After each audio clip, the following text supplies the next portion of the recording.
어휴, 저 사람 또 옛날 이야기 시작이네. 아버님, 그 이야기는 이미 3번이나 들었어요.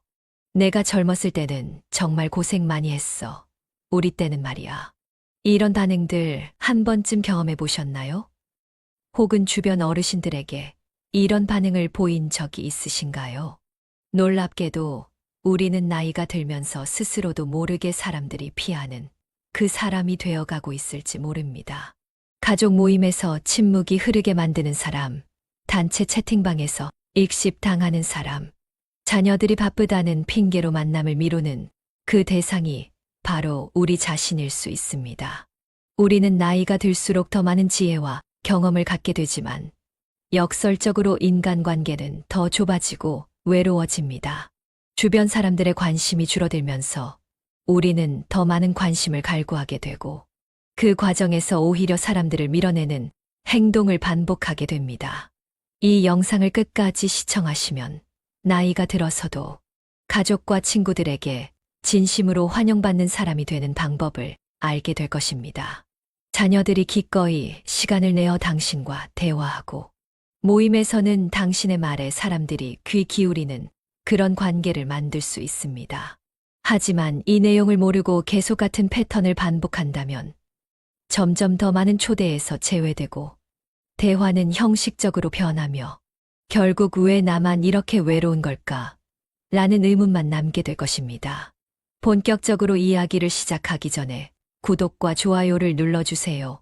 구독 버튼을 누르시면 행운은 덤으로 따라옵니다.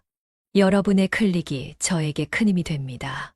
지금부터 나이 들수록 사람들이 피하게 만드는 3가지 행동과 이를 개선하는 방법에 대해 알아보겠습니다. 그렇게 앉으면 허리 안 좋아진다고 몇 번을 말해야 알아. 옷은 왜 그렇게 입니? 단정하게 좀 입으면 안 되겠니? 요즘 애들은 왜 이렇게 예의가 없는지 모르겠어. 이런 말들 익숙하신가요? 이것이 바로 나이 들면서 가장 흔하게 하게 되는 첫 번째 추잡한 행동, 잔소리입니다. 잔소리는 그 본질을 들여다보면 사실 관심과 걱정의 표현입니다. 우리는 상대방을 진심으로 걱정하고 도움이 되고자 하는 마음에서 조언을 건넵니다. 문제는 이 선의가 상대방에게는 전혀 다르게 받아들여진다는 점입니다. 나이가 들면서 우리는 경험을 통해 얻은 지혜를 나누고 싶어 합니다. 내가 너였을 때 이런 실수를 했었어. 이렇게 하면 더 좋을 텐데 라는 생각으로 조언을 하게 됩니다.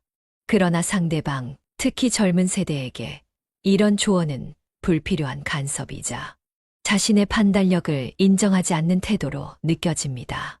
더 큰 문제는 잔소리가 반복된다는 점입니다. 한 번 조언을 했는데 상대방이 따르지 않으면 우리는 아직 이해를 못했나 보다라고 생각하고 같은 말을 또 하게 됩니다. 그리고 또 반복합니다. 이런 반복은 상대방의 인내심을 시험하는 일이 됩니다. 잔소리를 할수록 평판은 떨어집니다. 우리는 관심을 가지고 도움이 되고자 말하지만 결국 상대방의 이쁨을 받고 싶어 하는 마음이 깔려 있습니다. 그러나 역설적으로 잔소리를 할수록 상대방은 우리를 점점 싫어하게 됩니다. 특히 가족 관계에서 이런 현상이 두드러집니다. 자녀에게 건강, 결혼, 직장 문제로 계속 잔소리를 하는 부모님들은 자녀들이 점점 연락을 덜 하게 되는 이유를 만들고 있는 것입니다. 엄마랑 통화하면 또 잔소리 시작이야 라는 생각이 들면 자녀들은 자연스럽게 통화 시간을 줄이고 방문 횟수도 감소시킵니다. 직장이나 사회적 모임에서도 마찬가지입니다. 후배나 동료에게 계속 조언을 늘어놓는 선배는 점점 피해야 할 사람 목록에 오르게 됩니다. 모임에서 저분 또 시작이네 라는 눈빛이 교환된다면 그것은 이미 당신의 평판이 떨어지고 있다는 신호입니다. 그렇다면 어떻게 해야 할까요? 모든 조언을 삼가야 할까요? 그렇지 않습니다. 중요한 것은 언제, 어떻게 조언을 하느냐입니다. 첫째, 상대방이 요청했을 때만 조언하세요. 내 생각은 어때? 라고 물었을 때만 당신의 의견을 제시하는 것이 좋습니다. 둘째, 한 번 말했다면 그것으로 충분합니다. 상대방이 따르지 않더라도 그것은 그들의 선택이라는 것을 존중해야 합니다. 셋째, 조언보다는 경청에 집중하세요. 때로는 해결책을 제시하는 것보다 그저 들어주는 것이 더 큰 도움이 됩니다. 마지막으로 칭찬과 인정의 말을 더 많이 하세요. 그렇게 하면 안 돼. 보다 내가 한 일이 정말 인상적이야. 라는 말이 관계를 더 단단하게 만듭니다. 잔소리는 우리의 관심과 사랑에서 비롯된 것이지만 그 방식이 잘못되면 오히려 사랑하는 사람들을 멀어지게 만듭니다. 진정한 관심은 상대방의 선택을 존중하고 그들이 필요로 할 때 도움을 주는 것임을 기억하세요. 잔소리와 함께 나이 들면서 평판을 떨어뜨리는 또 다른 행동이 있습니다. 바로 반복적인 이야기입니다. 내가 젊었을 때는 정말 고생 많이 했어. 시집 와서 시어머니가 얼마나 힘들게 했는지. 요즘 젊은 사람들은 너무 편하게 살아. 우리 때는 말이야. 이런 이야기들 한두 번은 괜찮지만 매번 만날 때마다 같은 이야기를 듣게 된다면 어떨까요? 처음에는 공감하고 이해하려 노력하지만 시간이 지날수록 듣는 사람은 지치게 됩니다. 특히 우리나라 어머님들 중에는 젊은 시절 고생을 많이 하신 분들이 많습니다. 남편이 바람을 피우거나 술을 마시고 힘들게 했던 경험, 시댁에서 겪은 어려움 등을 자녀에게 반복적으로 이야기하게 됩니다. 자녀들도 부모님의 어려웠던 과거를 알고 있지만 계속해서 같은 이야기를 들으면 결국 질려버리게 됩니다. 이는 부부관계에만 국한되지 않습니다. 다양한 연령대가 모이는 모임에서도 비슷한 현상이 발생합니다. A씨는 만날 때마다 B씨를 험담하고 B씨는 A씨 험담을 합니다. 이런 패턴이 반복되면 집단 전체의 분위기가 나빠지고 결국 모두의 평판이 떨어지게 됩니다. 또한 자신의 건강 문제나 아픔에 대해 계속해서 이야기하는 경우도 있습니다. 물론 아프면 이야기하고 싶은 마음이 들지만 처음 보는 사람이나 가까운 관계가 아닌 사람에게 자신의 고통만 계속 이야기하며 상대방은 처음에는 동정하더라도 나중에는 부담스러워하게 됩니다. 이런 반복적인 이야기는 왜 하게 되는 걸까요? 과거의 상처가 아직 해결되지 않았거나 자신의 경험을 통해 가치를 인정받고 싶은 욕구 또는 단순히 기억력 감퇴 때문일 수 있습니다. 그렇다면 이런 패턴을 어떻게 개선할 수 있을까요? 먼저 자신이 같은 이야기를 반복하고 있는지 인식하는 것이 중요합니다. 가족이나 친구에게 솔직하게 물어보는 것도 좋은 방법입니다. 둘째, 새로운 관심사와 이야기거리를 개발하세요. 현재 진행 중인 취미나 최근 읽은 책, 시사 이슈 등 새로운 주제로 대화를 시작해 보세요. 셋째, 과거의 상처가 아직 해결되지 않았다면 전문가의 도움을 받는 것도 고려해 보세요. 마지막으로 대화 전에 이 이야기를 전에 했었나? 라고 스스로에게 물어보는 습관을 들이세요. 상대방의 반응을 살피며 지루해하거나 불편해하는 기색이 보이면 화제를 전환하는 것이 좋습니다. 반복적인 이야기는 결국 상대방을 지치게 만들고 당신과의 대화를 부담스럽게 만듭니다. 새로운 이야기, 상대방에게 관심을 보이는 질문, 현재에 집중하는 대화로 더 풍요로운 관계를 만들어 보세요. 반복적인 이야기가 상대방을 지치게 한다면 세 번째로 주의해야 할 행동은 내가 어렸을 때는 넌 지금 모르겠지만 같은 말로 시작하는 비교와 훈계입니다. 내가 너 나이 때는 이미 집도 사고 아이도 키우고 있었어. 너는 지금 모르겠지만 나중에 내 말이 맞았다는 걸 알게 될 거야. 이런 말들은 얼핏 보면 경험에서 우러나온 지혜를 전달하는 것처럼 보이지만 실제로는 상대방의 현재 상황과 감정을 무시하는 발언입니다. 이런 표현들은 사전에서 빼버려야 할 말들입니다. 왜 이런 말이 문제가 될까요? 우리는 각자 다른 시대, 다른 환경에서 살아왔습니다. 과거와 현재는 경제적 상황, 사회적 가치관, 기술적 환경 등 모든 면에서 다릅니다. 예를 들어 30년 전에는 대학만 나오면 취업이 쉬웠지만 지금은 대학원 졸업장에 해외 경험까지 있어도 취업이 어려운 시대입니다. 내가 어렸을 때는 같은 발언은 이런 시대적 차이를 인정하지 않고 오직 자신의 경험만을 기준으로 판단하는 태도를 보여줍니다. 나의 입장에서는 충분히 이해가 되는 말이지만 나와 다른 시대를 살았던 사람들은 그 시대를 이해하지 못합니다. 그렇기 때문에 이런 말은 공감을 얻기보다는 거부감을 일으키게 됩니다. 또한 이런 발언은 상대방의 현재 상황과 노력을 무시하는 느낌을 줍니다. 내가 너라면 더 잘했을 텐데 라는 말은 상대방이 최선을 다하고 있지 않다는 암시를 담고 있습니다.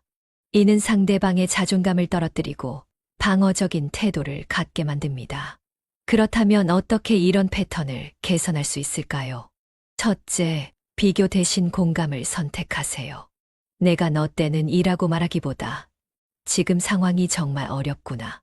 어떻게 도울 수 있을까? 라고 물어보는 것이 더 효과적입니다.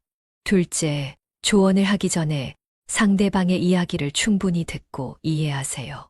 상대방이 처한 상황은 당신이 경험했던 것과 다를 수 있습니다. 셋째, 과거와 현재의 차이를 인정하세요. 내 시대와는 많이 다른 것 같아. 요즘은 어떤 식으로 그런 상황을 해결하는 편이니? 라고 물어보는 것이 더 대화를 풍요롭게 만듭니다. 넷째, 자신의 경험을 강요하지 말고 참고사항으로만 제시하세요. 이건 그냥 내 경험일 뿐이고 너에게는 다른 방법이 더 맞을 수도 있어 라는 태도를 보여주세요. 이런 내가 어렸을 때는 식의 발언은 세대 간 소통을 방해하고 결국 나이 든 사람을 구시대적이고 고루한 사람으로 보이게 만듭니다. 우리 모두는 각자의 시대에서 최선을 다해 살아가고 있음을 인정하고 서로의 경험을 존중하는 태도가 필요합니다. 상대방의 상황을 있는 그대로 인정하고 자신의 경험을 강요하지 않을 때 비로소 진정한 지혜가 전달될 수 있습니다. 그것이 나이 들어서도 존중받는 사람으로 남는 비결입니다. 진정한 지혜를 전달하기 위해서는 우리가 살아가는 세계와 인간관계의 변화를 이해하는 것이 중요합니다. 나이가 들면서 우리의 인간관계는 어떻게 변화할까요? 젊었을 때, 특히 청소년기에는 외모가 사회적 가치의 큰 부분을 차지합니다. 중학교, 고등학교 시절에는 정해진 게 없기 때문에 외모가 전부인 것처럼 느껴지기도 합니다. 그러나 30대, 40대가 되면 삶이 넓어지고 시야가 트이기 시작합니다. 아무리 쟤네 집이 잘 살아봤자 그 돈 나한테 줄 것 아니거든요. 아무리 제가 예뻐봤자 일하거나 학교에서 발표할 때 제가 아름답고 잘생겼다고 팀 미팅이 잘 되는 건 아니잖아요. 이처럼 나이가 들면서 우리는 외모나 재산 외에도 다양한 가치, 예를 들어 능력, 성격, 협동심, 전문성 등이 중요하다는 것을 깨닫게 됩니다. 삶이 넓어지고 풍요로워지면서 다양한 기준으로 사람을 평가하게 되는 것이죠. 그러나 안타깝게도 나이가 더 들어 노년기에 접어들면 이런 넓은 시야가 다시 좁아지는 경향이 있습니다. 이는 어르신들에 대한 편견이 아니라 우리 사회가 어르신들에게 제공하는 삶의 범위가 좁아지기 때문입니다. 만약 어떤 어르신이 계속해서 젊은 사람들과 일하고 다양한 봉사활동에 참여하며 새로운 경험을 쌓는다면 그분은 계속해서 넓은 시야를 유지할 수 있습니다. 봉사단체에서 일하는 어르신이라면 다른 사람들에 대한 선한 마음과 능력이 평가 기준이 되지 그 사람의 외모나 재산이 기준이 되지 않습니다. 외모 관리에 대해서도 생각해 볼 필요가 있습니다. 나이 들면서 외모를 크게 신경 쓰지 않게 되는 것은 역설적으로 성숙한 태도일 수 있습니다.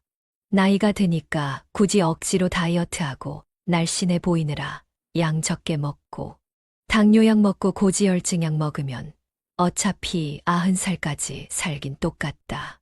그러니 남 신경 쓰지 않고 외모 신경 쓰지 않고 편하게 살아야지. 이런 태도는 오히려 성숙한 모습일 수 있습니다. 그러나 문제는 우울증과 같은 정신건강 문제가 있을 때입니다. 우울해지면 마음만 우울해지는 게 아니라 온몸에 기운이 없어집니다.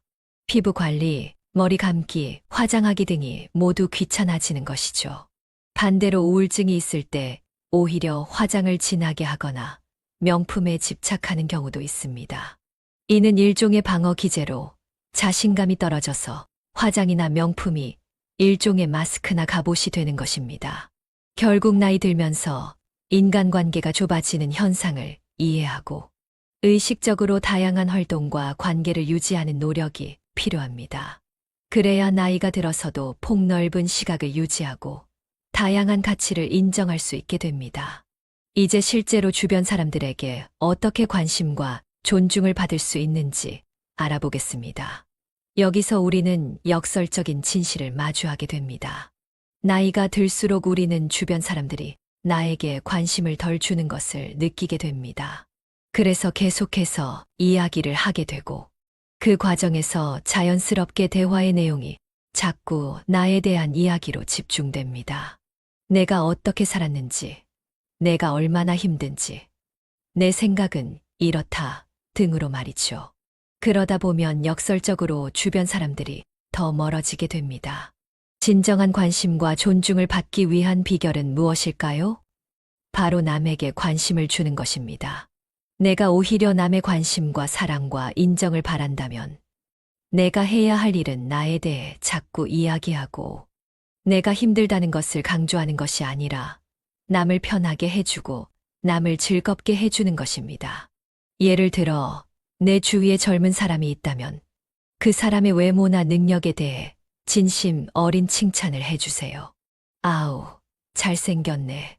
키가 크네. 몸이 좋아. 이렇게 자꾸 상대방을 칭찬해 주는 것이 중요합니다. 관심과 존중을 받고 싶어서 왕년에 나는 이랬어. 난 이렇게 훌륭해. 내 생각은 이렇게 훌륭해라고 자꾸 나에 대해 이야기하는 것이 아니라 상대방이 원하는 것을 해주고 상대방을 칭찬해주고 다른 사람들에게 자꾸 호의를 베풀어 주는 방향으로 가는 것이 중요합니다.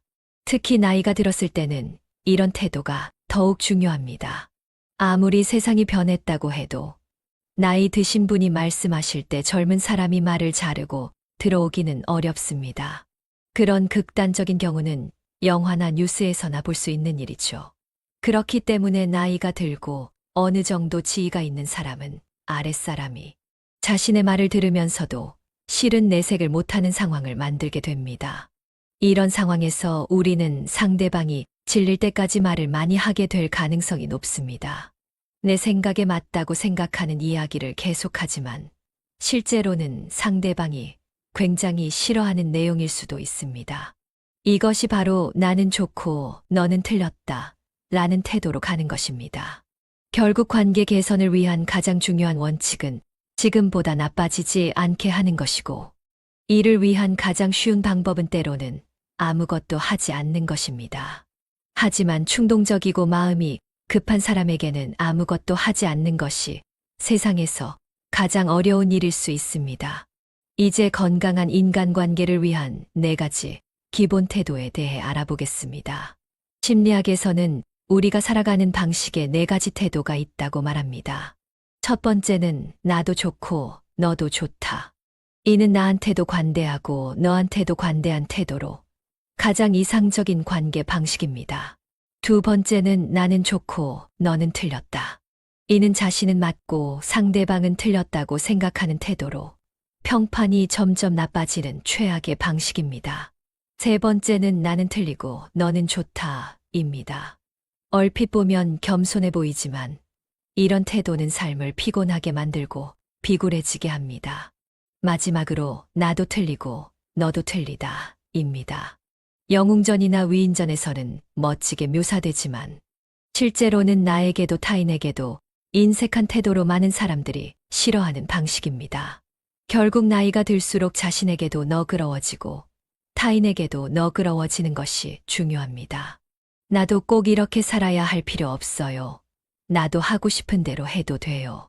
그리고 동시에 너도 너 하고 싶은 대로 하라고 라는 태도가 관계를 건강하게 유지하는 비결입니다. 이러한 태도는 자녀와의 관계에서도 마찬가지입니다. 자녀에게 존중받는 부모가 되기 위해서는 무엇보다 경제적 독립성이 중요합니다. 안타깝게도 많은 부모님들이 자녀 교육에 모든 것을 투자하고 노후 준비를 소홀히 하는 경우가 있습니다. 과외비에 수천만 원을 쏟아붓고 자녀가 원하는 대학에 가면 고맙다고 생각하지만 그렇지 못할 경우 자녀들은 오히려 뼈 빠지게 공부만 시켰고 공감도 못 해주고 나의 자존감을 깎아먹는 부모로 원망하게 됩니다. 더 나아가 자녀가 성인이 된 후 사업 자금을 요청할 때 미안함 때문에 도와주는 경우가 많습니다. 하지만 자영업의 생존율을 고려할 때 이는 위험한 결정일 수 있습니다. 결국 부모의 노후 자금까지 모두 소진되고 나중에는 생활비를 자녀에게 요청하게 되면서 가족 관계가 악화되는 악순환이 발생합니다. 중요한 것은 자녀가 원할 때 원하는 만큼만 도움을 주는 것입니다. 그리고 도움을 주는 자녀에게는 더 많이 베풀고 계속 요구만 하는 자녀에게는 한계를 설정하는 것이 필요합니다. 결론적으로 나이 들어서도 존중받는 사람이 되기 위해서는 세 가지 추잡해 보이는 행동, 잔소리, 반복적인 이야기. 내가 어렸을 때는 시계 발언을 자제하고 상대방을 있는 그대로 인정하며 자신과 타인 모두에게 너그러운 태도를 갖는 것이 중요합니다. 경제적 독립성을 유지하고 건강을 관리하며 다양한 관심사와 활동을 통해 시야를 넓게 유지하는 것도 필수적입니다. 무엇보다 상대방에게 진심 어린 관심을 보이고 칭찬과 인정의 말을 아끼지 않는 것이 주변 사람들에게 존중받는 비결입니다. 나이가 들어간다는 것은 축복입니다. 그 과정에서 우리가 조금 더 자각하고 노력한다면 노년기는 외롭고 고립된 시간이 아니라 따뜻한 관계와 존중으로 가득한 인생의 황금기가 될 수 있습니다. 오늘 배운 내용을 실천하며 모두가 존경받는 어른으로 함께 나이 들어갈 수 있기를 바랍니다.